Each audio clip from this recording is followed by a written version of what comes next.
Hey, how you doing? This is RJ. Today I wanted to talk about heroes again. If you've been around my channel at all, you know that I love to talk about heroes, and that's why I really created the channel like it is. That's why I named it the Fourth Age, because in Greek mythology, the Fourth Age is the Age of Heroes. It goes Golden Age, Silver Age, Bronze Age, and then the Age of Heroes. And I thought that was quite appropriate, that I do it according to that. That is the Age of Heroes that I wanted to talk about, because that's the kind of comic books that I really enjoy, really love. It's hero comic books. I like traditional heroes. I like the idea of a traditional hero, and I want traditional heroes in my comics. And that's the thing that I want to talk about today. I want to talk about heroes in an aspect that I haven't really touched on before. It's heroes and justice. Because, of course, just go back to Superman. Superman fights for truth, justice, and the American way. Well, he's supposed to. I don't know so much anymore with what they have coming out of DC, but that's what heroes are really based on. And I always talk about going back to the very ancient definition of what a hero is. Aristotle defined what a hero was according to things that preceded him for hundreds and hundreds of years. So this goes back about 3,000 years, what the idea of a hero is and how it was brought forward even to the present day in our culture. That a hero is a paragon of virtue. And one of those virtues, of course, is justice. Justice would be the second virtue, actually, according to the ancient Greeks and even the medievals as well. It would be the second virtue, justice. So justice is an important part of a hero. Justice is very important for trying to construct, I would say, a proper hero, but at the very least, in my mind, a good hero. And the thing is that your people who are on the other side of Comicsgate right now, your social justice warriors, they're trying to really destroy that idea of justice. Now, this is kind of the reason why I wanted to do this video, because everybody's starting to call them NPCs, and I actually really think that's a really good term to call them. But I want to focus on calling them social justice warriors, just at the very least for this one more time. I'll probably do it a little more than once, but the thing is that you got to look at that term, at what they think they're doing. They think that they're fighting for justice. They think that they're fighting for justice as in social justice. They're social justice warriors. And that's the thing. They think that they are fighting for justice and presenting this idea of what is actually justice to the world. But it's not. Right? It doesn't look anything like the traditional idea of justice whatsoever. Now, the thing is, to take a step backwards, again, what these people are, if you look at what a lot of academics are saying now, and looking at the situation and what social justice warriors really want in the end, it whittles down to that basically they're globalists, is what they are, and they're opposed to people who are nationalists. And, a nationalist can be many different things, but at the very simple, basic notion of it, I would say you're just someone who thinks that the fact that your country exists and that it should continue to exist is actually a good thing. And that you actually think it's a good thing that your government works for its citizens rather than the people outside of your country. You put the citizens first. And at the same time, you think that you have a cultural identity, and that's a good thing. As a country, as a nation, you have a cultural identity. And I think that last one is what I can focus on when I'm talking about comics and about heroes, that it's that cultural identity. And it's not just for nations, but it's built around, for a lot of heroes, that idea of a nation. You have Superman with his truth, justice, and the American way. Now, again, DC tried to get rid of that last part by saying that, Superman has declared himself an international citizen, a citizen of the world, but that's just ridiculous nonsense. Superman, to everyone, is always going to fight for truth, justice, and the American way. And Captain America is the same in Marvel. He is supposed to fight for American ideals. That's what he's supposed to be there for.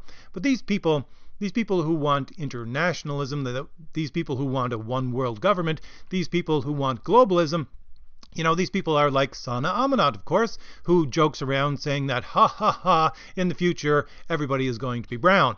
Or you have Disney, which is the company that owns Marvel, of course, and it is desperately looking for that same thing, that brown culture, that it just pervades all through the entire world, because once they have one culture for the entire world, then they can make more money because they just have to produce one product for one set of people. They don't have to worry about the American market and the Chinese market and everything else that they have to take into account when they have these different nations and different ideas of what a nation is. And again, culturally, thinking culturally, whether or not you're a nationalist, I think it's pretty simple. Think about, we'll just take the US for example. Think about what recently happened and thinking about your national holidays. If you think that you can celebrate your national holidays and should be able to celebrate them without someone calling you a Nazi, then yeah, I would say you're a nationalist to some extent. If you think that you could celebrate Columbus Day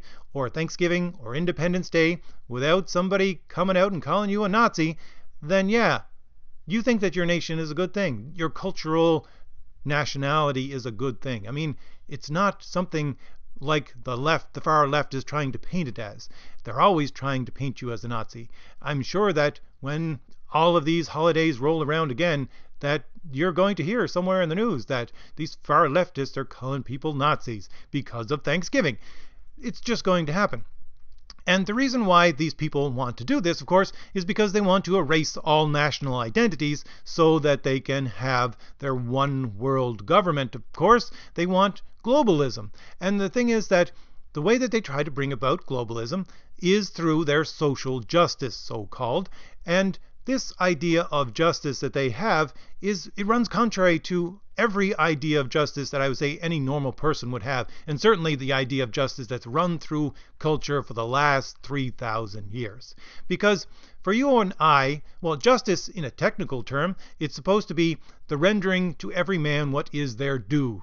But what is your due? What is that based upon? Well, it would be based upon, for us normal people, upon ideas like every man is created equal. Things like that. That's where justice should come from. But for your globalist-minded people, your son-amonauts of the world, they try to usurp that and change it, almost turn it on its head, right? What they do is they use political correct language to redefine things. They want to push political correct language so that eventually you will act in a politically correct way, and that brings in ideas like Marxist identitarian politics, and all of these ideas have at their heart a new definition of justice, of course, and that definition of justice is that justice is based upon the color of your skin. Justice is based upon your race. Justice is based upon whether you're a man or a woman. Justice is based upon what religion you are. All of these things which you and I would say, no, those things should be ignored. Justice is supposed to be blind. If you go to the courthouse and look at a statue of Justice, she's supposed to be standing there with scales in her hand and a blindfold on because she's supposed to be blind to these things. But your social justice warriors, their idea of justice is based upon those very specific things, those things that we say should be ignored, like the color of your skin, like your religion, like what race you are. That's their idea of justice. And this is why I agree so much with Richard over at Diversity in Comics when he says that comics are a key installation in the culture war, right? He says that, when you're a soldier and you invade someplace, you don't take a soldier and put them at the door of every house. You don't do that. What you do to take over the country is that you take over key installations. You take over the power supply. You take over the water supply. You take over the places that supply these things, and that's all you got to do. They're key installations. And comics are a key installation for the culture war. They are. Very much so. And they're very much so because you have Son Amonat and these people who run Marvel, and certainly I would say DC as well, always going on about the fact that these comics are for kids. They always put that little caveat in that, we want the older generation to enjoy them as well, but their focus is always on children. Always. They're always saying that these things are for the younger people. And why? Well, because, of course, they want these younger people to absorb this new idea of justice. And, Son Amonat has really just clearly come out and said it. In the first video that I ever listened to her talk about comics, she very specifically said that comic book heroes are for pushing positive ideas. Now, that's still pushing ideas, but you got to look at what she thinks is positive or not.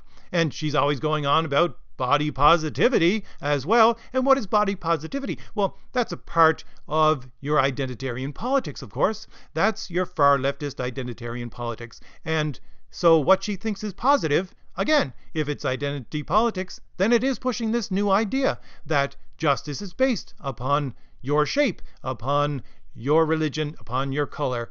That is at the heart of that. She is pushing these ideas. She thinks these characters should be pushing this new idea of justice. Because, to some extent, I don't think that they are trying to replace the entire notion of what a hero is. They think that a hero should still be a paragon of virtue. It's simply that their idea of what a virtue is what most of us would call a vice. It would be something that we would call an evil. You know, judging someone on the color of their skin, judging someone on all of these notions. They're not ideas of justice, but this is what they wish to push. This is the ideas that Sana Amanat wishes to push. This is the new idea of justice for your globalist market, for your globalist society that they wish to bring about. But again, us here, normal people who fight against things in Comicsgate, I would say that's one of the key things that we need to recognize, that, you know, they're trying to sell you a bill of goods, not you actually, trying to sell the younger people who read comics a bill of goods of this is what justice is. And it's propaganda, of course. And I've always said that, you know, that's what propaganda is. It's something that tries to sell you a bill of goods to convince you of an idea without engaging your rational mind. Of course, that's what they try to do. That's what they always seek to do. And they do it for children because children don't have their rational mind fully developed yet. And so this is why I fight for the idea of a hero. This is why I love traditional heroes, and I only want to read about traditional heroes, is because, you know, it puts that idea of what an actual hero is, that idea that has run through so much literature for 3,000 years. I mean, I'm going back to, at the very least, we go Homer, you know, in the Iliad and the Odyssey. And these are the ideas of heroes, and these kinds of heroes that are paragons of virtue, that are paragons of justice. These are the things which carried on straight through to the stories of Superman, to the stories of Captain America. And I want to see Captain America be Captain America again. I don't want a fake Captain America who replaced a Nazi who actually just lied about actually being just throughout his entire, 60, 70 years of fighting for America. That's not what I want. I want justice. Anyways, I just wanted to put this short video out there. I love to talk about heroes, and I love to talk about these ideas. And hopefully I gave you something new to think about. And if I did give you something new to think about, hit like, hit the shield in the lower right hand corner of your screen to subscribe, and leave me a comment. Give me something new to think about. All right. I'll see you later. Bye.